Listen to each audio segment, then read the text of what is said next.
what I was saying is that we didn't find gender difference reported in the survey in terms of device, skills, confidence and knowledge about ICT, mediation of teacher.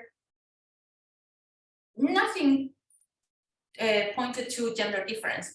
Maybe in device, a bit more for boys to have access to game videos or consoles, but no more than that. So as these girls reported similar experience than boys, we were thinking, what were we missing? How we can be so wrong regarding the literature and previous evidence that indicate that women and girls are left behind? And I believe that here the qualitative approach was key because it was part of the answer. What was happening behind doors? What was happening in their day-to-day, in their families? What was happening with the mothers? And then we start to look again to the mothers' discourses about the girls, and we find something very, very interesting. Okay, so as I was saying before, the pandemic quarantine were going on, so school closure. And in rural environments, gender constructions are born. And they're very complex, this gender construction, as in Latino culture, women tend to be in the front lines of family dynamics. So this is particularly evident among our participants about the social expectations regarding how women are led to their lives, how women have to be defined by this patriarchal subordination, which in turn is considered to be a legacy of colonialism, and this also affects the girls, of course.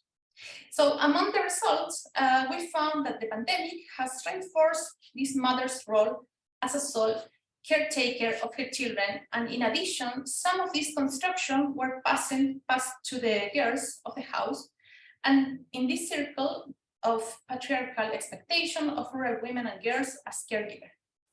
So the person in the house who was in charge of the little ones, the pets, the laundry, the meals, it was these girls as well. So as much time the girls spend at the home, much time they spend doing other kind of things. So what happened?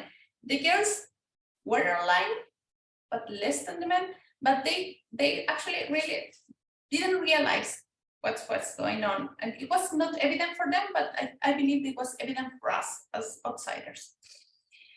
And I like very much this quote.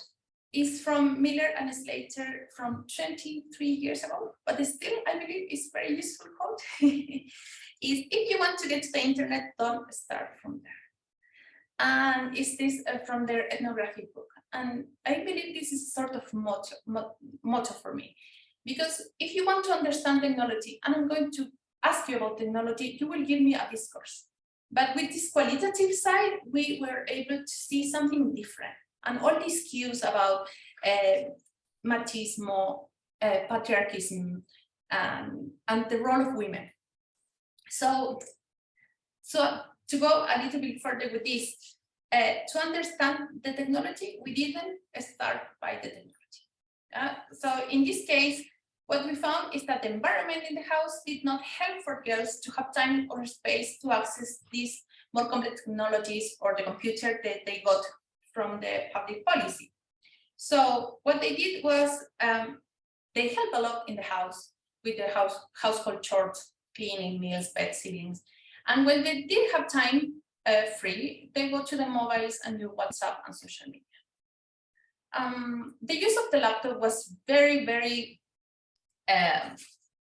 almost didn't exist.